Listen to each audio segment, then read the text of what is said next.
Si la contradicción es el pulmón de la historia,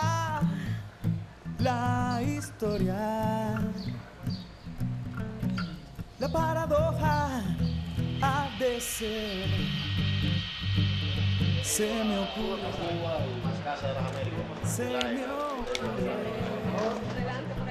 el espejo que la historia usa para tomarnos el pelo. No, ahora vamos a tener un encuentro, como decía Maite, de Tamar, aquí en un salón, aquí en el Avenida.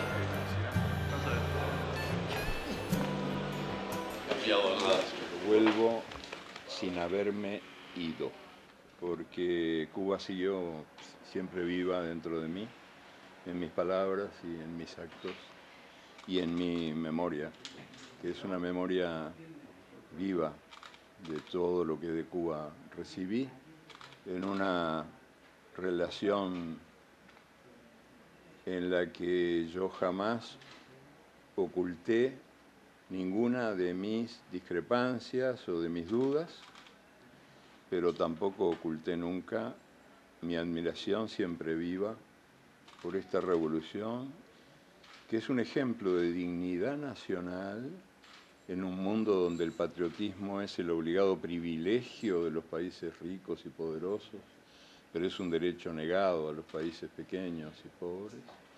Y Cuba es para mí un ejemplo de dignidad nacional y también un ejemplo de solidaridad.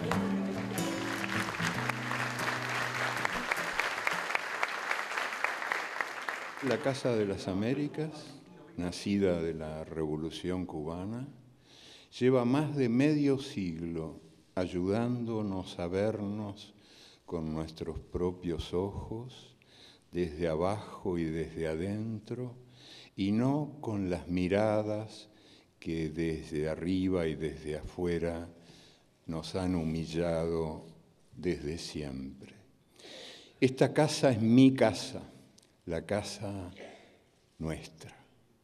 Y porque así la siento y así la sé, he sido y seguiré siendo su siempre amigo, de acuerdo con aquella definición de la amistad que nos legara Carlos Fonseca Amador, el fundador del Frente Sandinista en Nicaragua, cuando Carlos dijo que el verdadero amigo, el amigo de verdad, es el que critica de frente y elogia por la espalda.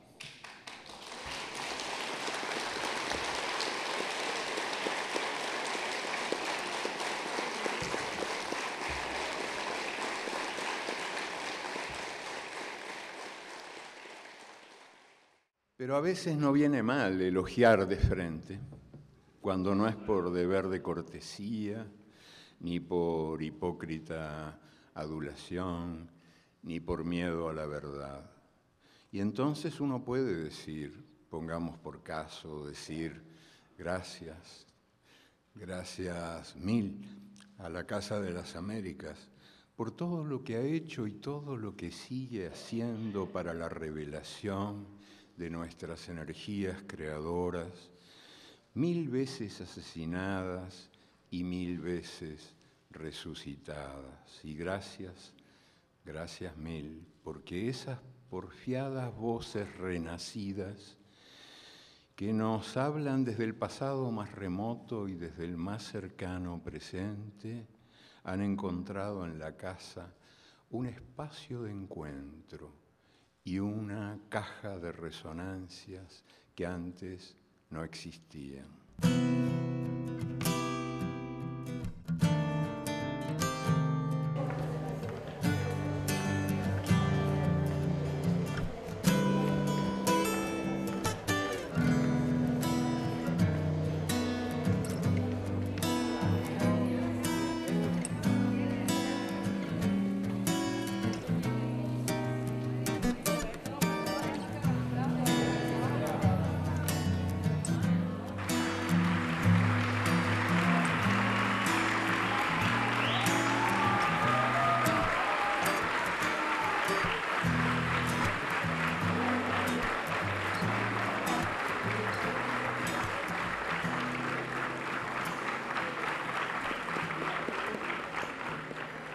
Hoy vamos a presentar un libro, su libro más recientemente publicado, pero no el más reciente porque tiene otro que nos ha dicho que aparecerá dentro de unos pocos meses y nos va a leer del libro en cuestión, el libro premiado Espejos, y también de ese otro libro que está en prensa y que saldrá pronto, Los hijos de los días. Este libro que hoy se presenta aquí, y espero que haya bastantes ejemplares para todos ustedes, pero empiezo a dudarlo realmente, recibió el premio honorífico de narrativa José María Arguedas del año pasado, otorgado por la Casa de las Américas. No se suele decir mucho que los profesores, los maestros, aprenden mucho de sus alumnos, y tampoco se suele decir que en el caso del que puedo dar testimonio directo, muchas veces los premiados por la Casa de las Américas premian a la Casa de las Américas. Este es el caso de este libro que hoy se va a presentar. Quiero empezar por agradecer, hablando de calores, este calor humano que he vuelto a recibir en Cuba. Y muy especialmente el calor humano que mi casa, la Casa de las Américas, me ha brindado siempre. Y quiero agradecer también el premio, este premio que lleva el nombre de un hombre por mí admirado, amado, José María Arguedas, ese hombre al que nunca conocí en persona, pero de quien me sentí pero muy cercano, y que tanto me enseñó a penetrar en las profundidades de América, en todas sus tragedias y sus fiestas posibles.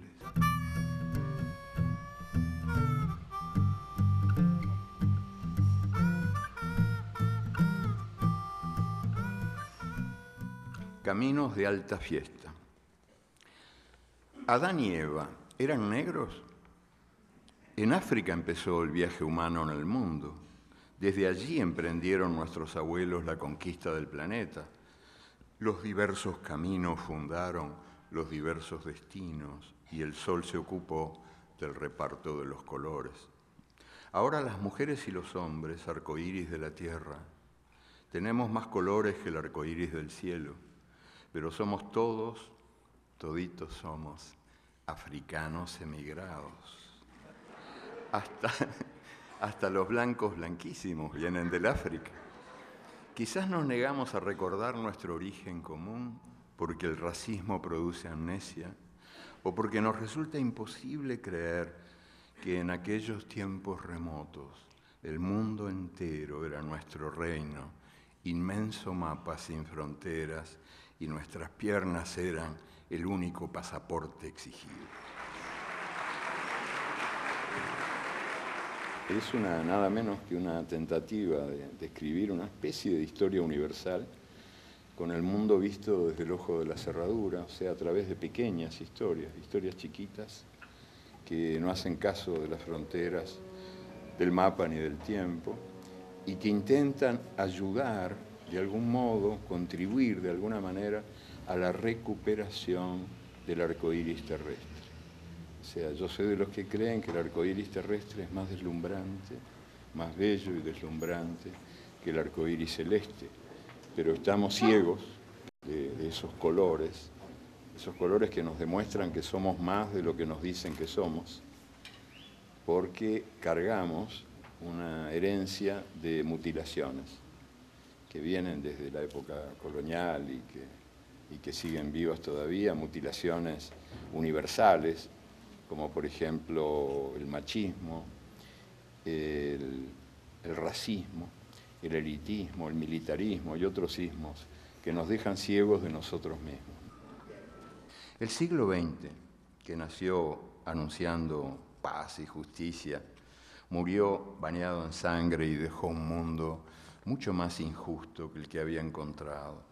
El siglo XXI, que también nació anunciando paz y justicia, está siguiendo los pasos del siglo anterior.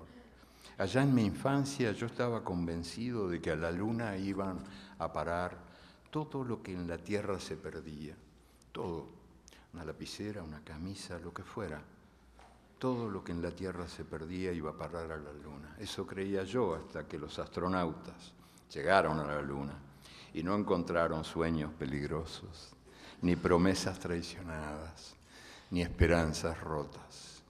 Si no están en la Luna, ¿dónde están? ¿Será que en la Tierra no se perdieron? ¿Será que en la Tierra se escondieron los sueños peligrosos, las promesas traicionadas, las esperanzas rotas? ¿Será que en la Tierra nos están esperando? Voy a leer también algunos pedacitos de otro libro que todavía no se publicó, pero que va a salir ahora, espero que en marzo, en España, Uruguay, Argentina y México, que se llama Los hijos de los días, y que se parece bastante a Espejos. Está guiado por la misma intención, digamos, de recuperación del arco iris terrestre, pero tiene una estructura diferente. Es como un calendario y a cada día corresponde una historia.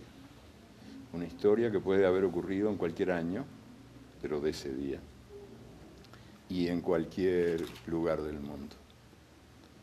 Entonces se mezclan de repente cosas que ocurrieron 200 años antes de Cristo con cosas que ocurrieron el año pasado. Pero a cada historia, a cada día corresponde una historia.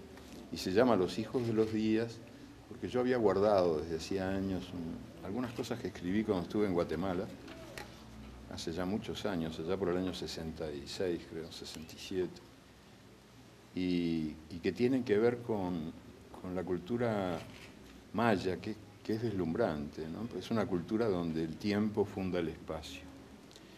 Y entonces yo había intentado hacer una síntesis de lo que iba escuchando en las comunidades para ver si alguna vez podía ayudar a que el mundo se asomara a esas cosas, ¿no?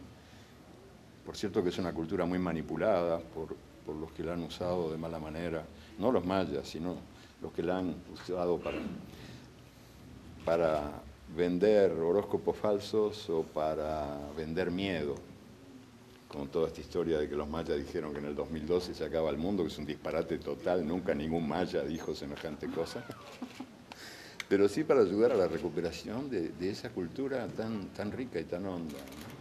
Entonces yo había tomado algunas anotaciones, había hecho algunas síntesis y las guardé. Bueno, y ahora una de ellas sirve de introducción a este libro, Los hijos de los días, y es la que dice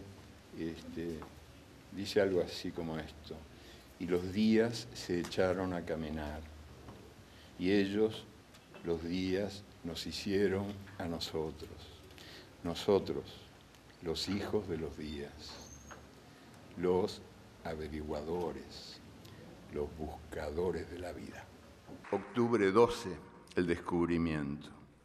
En 1492, los nativos descubrieron que eran indios. Descubrieron que vivían en América, descubrieron que estaban desnudos, descubrieron que existía el pecado, descubrieron que debían obediencia a un rey y a una reina de otro mundo y a un Dios de otro cielo, y que ese Dios había inventado la culpa y el vestido, y había mandado que fuera quemado vivo quien adorara al sol y a la luna y a la tierra y a la lluvia que la moja.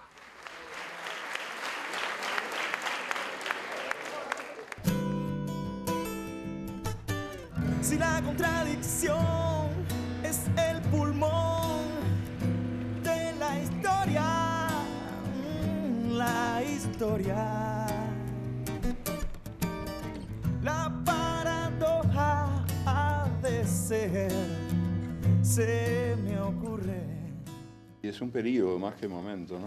Un periodo apasionante de cambios, que yo creo que eran cambios que la realidad fue incubando, o sea, que no nacieron como Atenea de la cabeza de ningún dios, que nacieron de la energía acumulada por una sociedad que es capaz de cambiar, y esa es la prueba de que está de veras viva, ¿no? Y yo creo que los cambios son posibles y necesarios, y bueno, les deseo lo mejor. Es evidente que se había llegado por un camino que tuvo su sentido y que además fue de alguna manera impuesto por las circunstancias, porque la Revolución Cubana hizo lo que pudo y no lo que quiso, evidentemente, a raíz del bloqueo y de las mil y una formas de límites impuestos desde afuera al desarrollo de su energía creadora.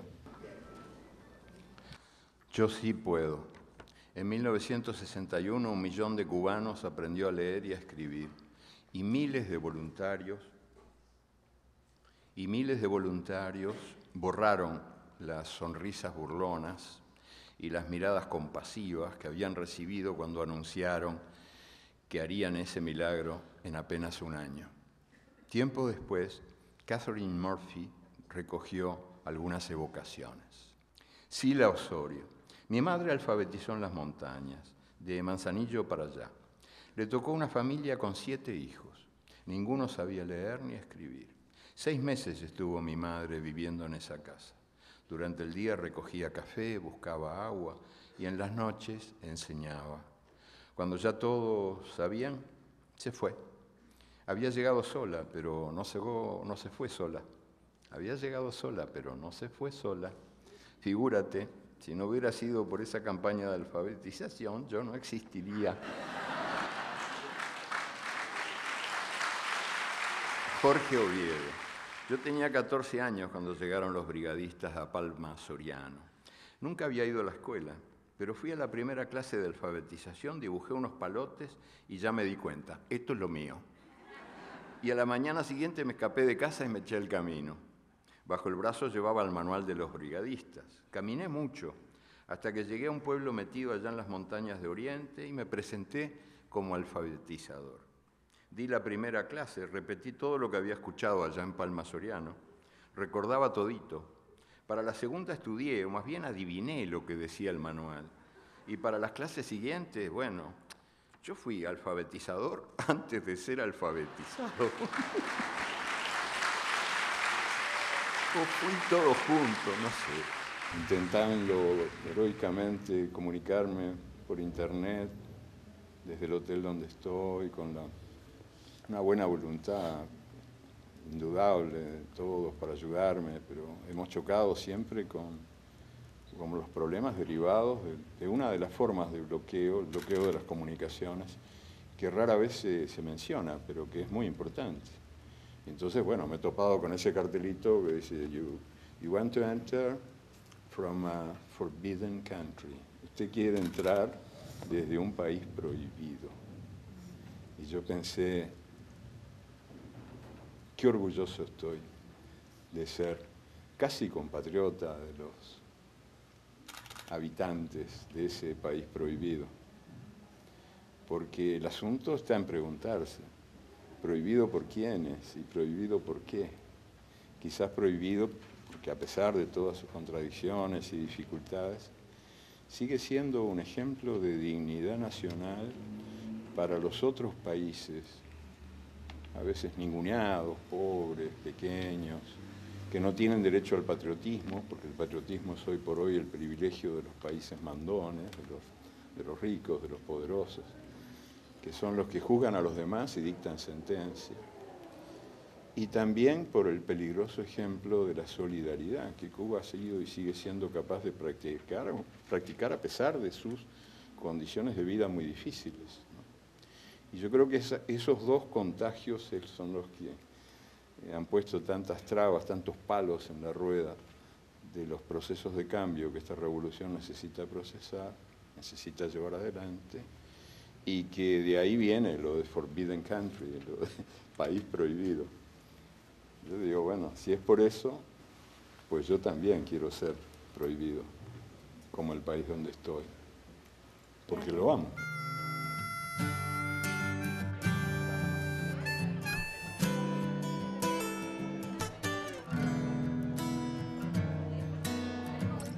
El nacedor.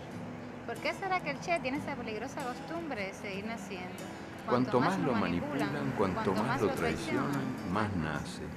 Él es el más nacedor de todos. ¿No será porque el Che decía lo que pensaba y hacía lo que decía? ¿No será que por eso sigue siendo tan extraordinario en un mundo donde las palabras y los hechos jamás se encuentran, y cuando se encuentran no se reconocen y por eso no se saludan?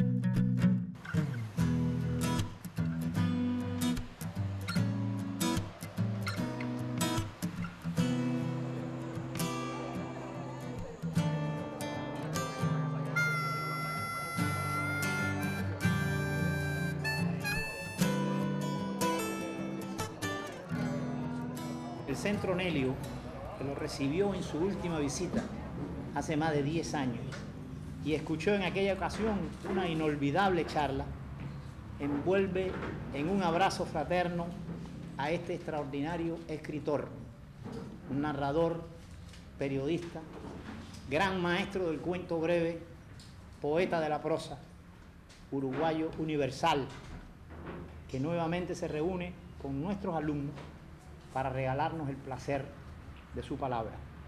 Aquí estamos entonces, querido Eduardo, en nuestro centro, Casa de los Jóvenes Narradores Cubanos, donde según tus propias palabras, me consta que aquí se enseña, dice él, aprendiendo y se aprende enseñando, en un vaivén fraternal y creativo que hace posible el libre vuelo de las palabras. Lo que quiero es conversar más o menos durante una hora, que es el tiempo que tengo. No es mucho, pero algo es algo, peor es nada.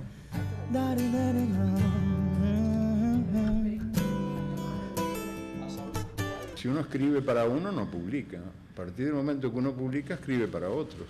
Lo dicen varios, no, yo escribo para mí, no me importa. Bueno, pues entonces no publiques. Si uno publica es porque se está dirigiendo a otros.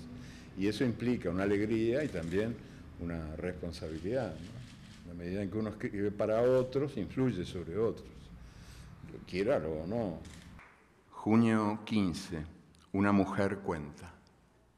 Varios generales argentinos fueron sometidos a juicio por sus hazañas cometidas en tiempos de la dictadura militar.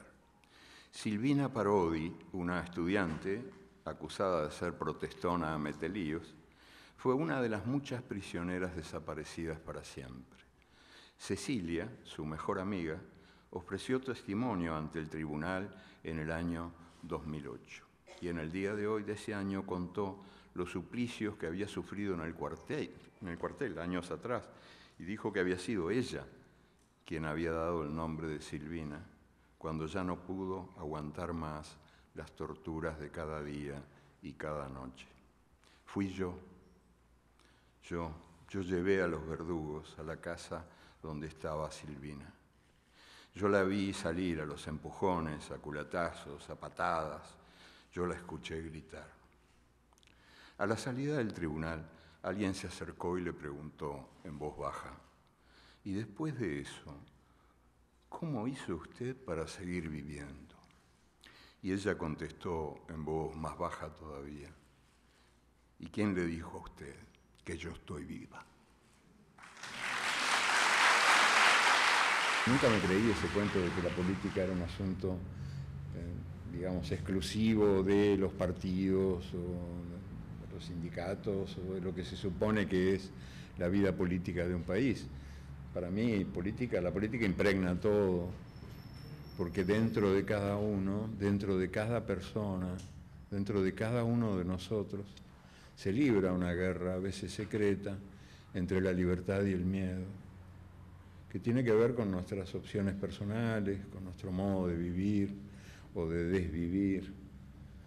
Y eso también es política, porque se proyecta en el plano colectivo. ¿Qué es la política sin una lucha entre la libertad y el miedo? Y estamos sometidos internacionalmente a una dictadura del miedo. El miedo es enemigo de la libertad, el principal enemigo de la libertad, y es el que nos impide recordar, ser, vivir, cambiar. El miedo te ata, el miedo es una prisión. Y ni que hablar de las amenazas militares, que son las más importantes, ¿no? La idea de que uno no se porta bien será suprimido de la tierra. El espejo que la historia usa para tomarnos el pelo. Septiembre 15 de 2008, yo quise iniciar una campaña que fracasó por la incomprensión y el egoísmo de la gente, ¿no? El título de la campaña era Adopte un banquerito. En el año 2008, yo no puedo con mi propia maldad y me río. En el año 2008 se fue a pique la bolsa de Nueva York. Días histéricos, días históricos. Los banqueros, que son los más peligrosos asaltantes de bancos, habían desvalijado sus empresas, aunque jamás fueron filmados por las cámaras de vigilancia y ninguna alarma sonó. Y ya no hubo manera de evitar el derrumbe general. El mundo entero se desplomó y hasta la luna tuvo miedo de perder su trabajo y verse obligada a buscar otro cielo. Los magos de Wall Street, expertos en la venta de castillos en el aire, robaron millones de casas y de empleos, pero solo uno fue preso. Y cuando imploraron a gritos una ayudita por amor de Dios, recibieron por mérito de sus afanes la mayor recompensa jamás otorgada en la historia humana. Ese dineral hubiera alcanzado para dar de comer a todos los hambrientos del mundo, con postre incluido, de aquí a la eternidad, pero a nadie se le ocurrió la idea.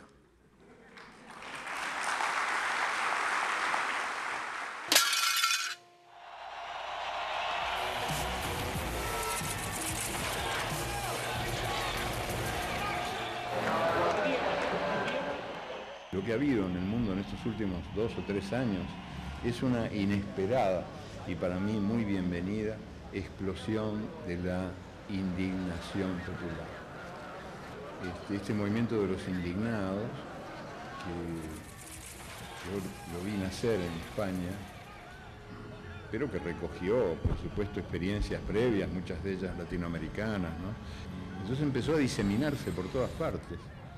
Y eso me parece estupendo, una prueba de que el mundo no está quieto, de que la humillación es una penitencia pero no es un destino, y de que en definitiva el mundo está dividido entre los indignos y los indignados, y que hay que elegir a ver de qué lado está uno, ¿no? O con los indignos o con los indignados. Yo no nací para neutral.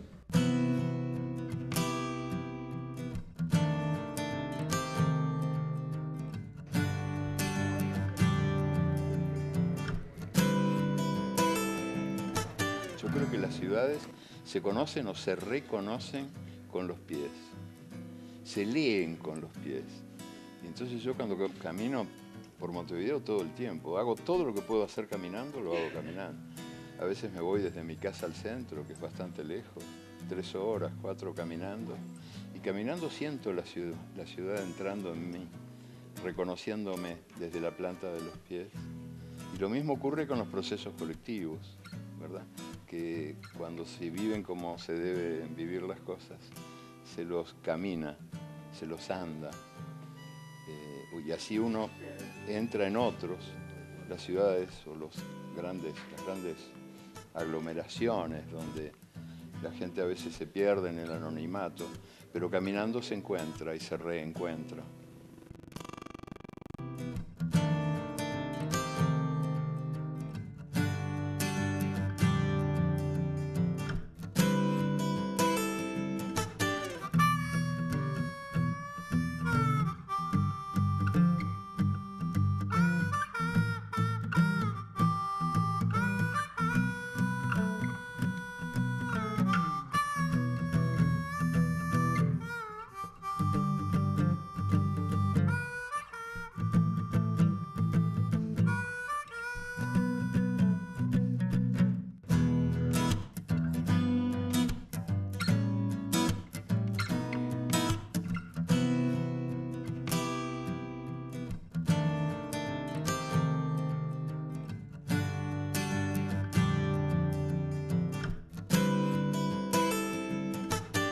Americanos. Cuenta la historia oficial que Vasco Núñez de Balboa fue el primer hombre que vio desde una cumbre de Panamá los dos océanos. Los que allí vivían, ¿eran ciegos? ¿Quiénes pusieron sus primeros nombres al maíz y a la papa y al tomate y al chocolate y a las montañas y los ríos de América? ¿Hernán Cortés? ¿Francisco Pizarro? Los que allí vivían, ¿eran mudos? Lo escucharon los peregrinos del Mayflower. Dios decía que América era la tierra prometida. Los que allí vivían, ¿eran sordos? Porque después los nietos de aquellos peregrinos del norte se apoderaron del nombre y de todo lo demás. Ahora, americanos son ellos, los que vivimos en las otras Américas. ¿Qué somos?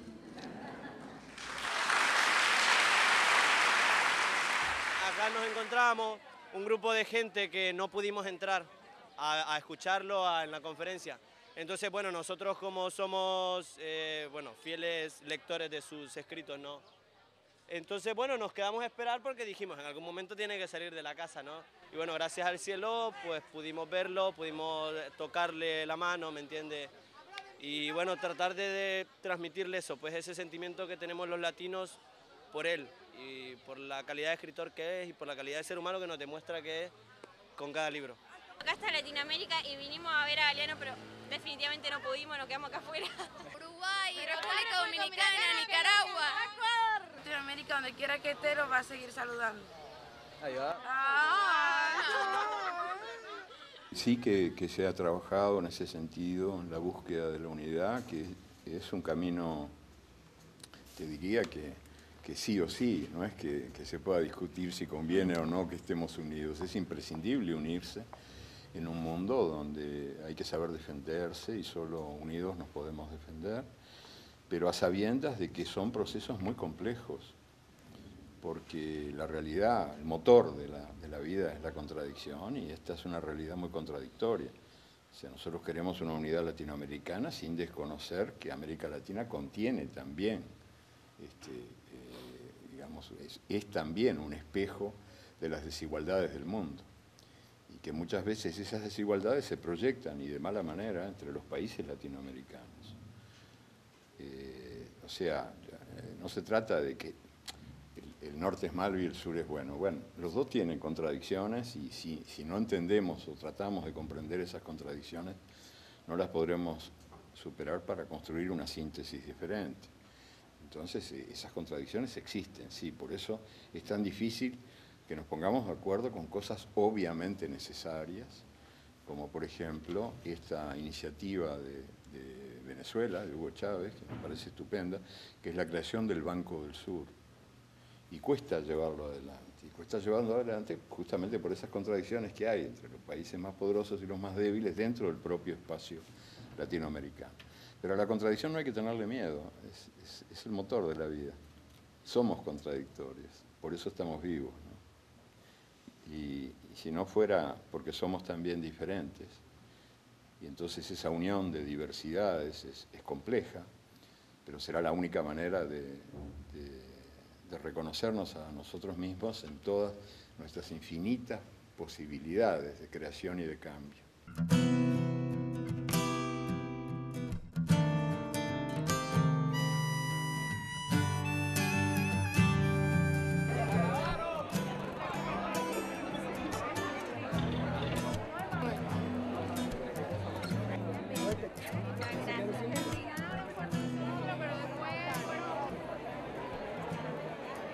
La lectura fue maravillosa, nos encantó, es un honor tenerlo aquí nuevamente en su casa, la casa de todos y todas. Se pueden decir verdades infinitas con palabras tan bellas y tan coherentes, y yo pienso que ha sido un placer y un privilegio poderlo escuchar. Es una de las grandes figuras y uno de los más grandes amigos de Cuba. Es el referente de muchas generaciones. Yo me gradué leyendo a Galeano, imitando a Galeano cuando escribíamos, y mira, me hizo llorar. Ideológicamente también me identifico mucho con él y creo que es un autor fundamental en la América Latina. En la América Latina de hoy hemos comprobado que no se pone viejo, que que siga haciendo lo mismo con la misma intensidad. Hace con la palabra como magia, porque hace ver un montón de cosas que a lo mejor uno las sabe, pero hasta que él no las dice, no las tenés en cuenta como ciertas. Me parece fantástico, me emocioné mucho de verlo después de tantos años. Los dos somos de Montevideo, somos de la época en que los viernes andábamos con el semanario Marcha bajo el brazo, y en esa época, y fumando tabaco negro, porque si no, no éramos... Sí. Y en esa época, el Faro, como bien lo has dicho, y permítame la metáfora que es casi un lugar común, eran los procesos que se estaban viviendo aquí, que nos costaron muchos dolores de cabeza porque nos metían el sello enseguida, y Casa de las Américas era la referencia permanente. La primera canción que hice fue un texto musicalizado de Eduardo Galeano, ya cuando estaba en el PRE, a partir del texto Paradojas del libro de los abrazos. Fue de los primeros libros así que, el primer libro que descubrí así de Eduardo Galeano. Era un adolescente y siempre me ha llamado la atención su forma de escribir así, que no sea tan rebuscada y que diga tanto. Sabía que Galeano era brillante, pero realmente hoy disfrutamos como nunca. Era la cosa que decía sobre el machismo, sobre la historia de Estados Unidos, sobre los negros, sobre la América Latina. Muchísimos jóvenes aquí, todos los pasillos estaban ocupados, la gente bebía cada una de las palabras de Galeano, las disfrutaba, se reía, se emocionaba, etc. Escucharlo es como una bocanada de aire, o sea, toda la sensación de que a pesar de todo, que el mundo está tan caótico, pues todavía hay un pensamiento, palabras de aliento, ánimo. Eso es lo que Galeano nos transmite. Estábamos varias generaciones aquí, encantados escuchándolo, felices de tenerlo con nosotros. Los humanitos. Darwin nos informó que somos primos de los monos, no de los ángeles. Después supimos que veníamos de la selva africana y que ninguna cigüeña nos había traído desde París. Y no hace mucho nos enteramos de que nuestros genes son casi igualitos a los genes de los ratones. Ya no sabemos si somos obras maestras de Dios o chistes malos del diablo. Nosotros, los humanitos, los exterminadores de todo, los cazadores del prójimo, los creadores de la bomba atómica, la bomba de hidrógeno y la bomba de neutrones, que es la más saludable de todas, porque liquida a las personas pero deja intactas las cosas. Los únicos animales que inventan máquinas, los únicos que viven al servicio de las máquinas que inventan, los únicos que devoran su casa, los únicos que envenenan el agua que les da de beber y la tierra que les da de comer, los únicos capaces de alquilarse o venderse y de alquilar o vender a sus semejantes, los únicos que matan por placer, los únicos que torturan, los únicos que violan y también,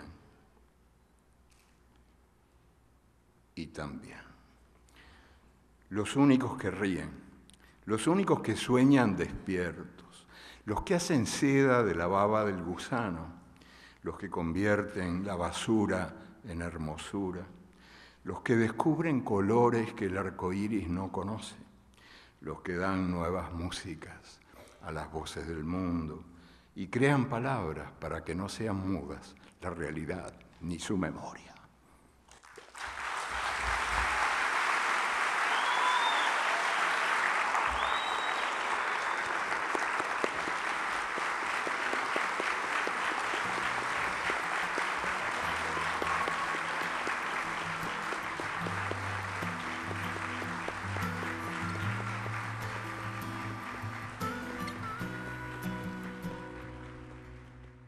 Si la contradicción es el pulmón de la historia,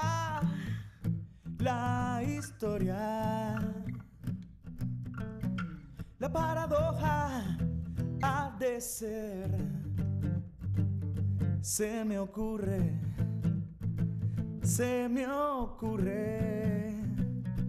el espejo que la historia usa para tomarnos el pelo.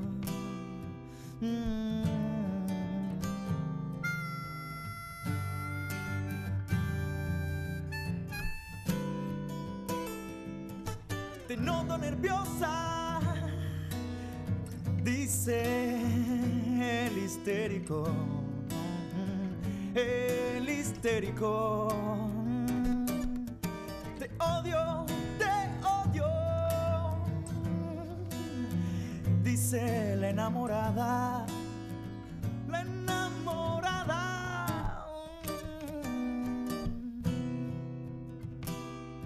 la enamorada, la enamorada.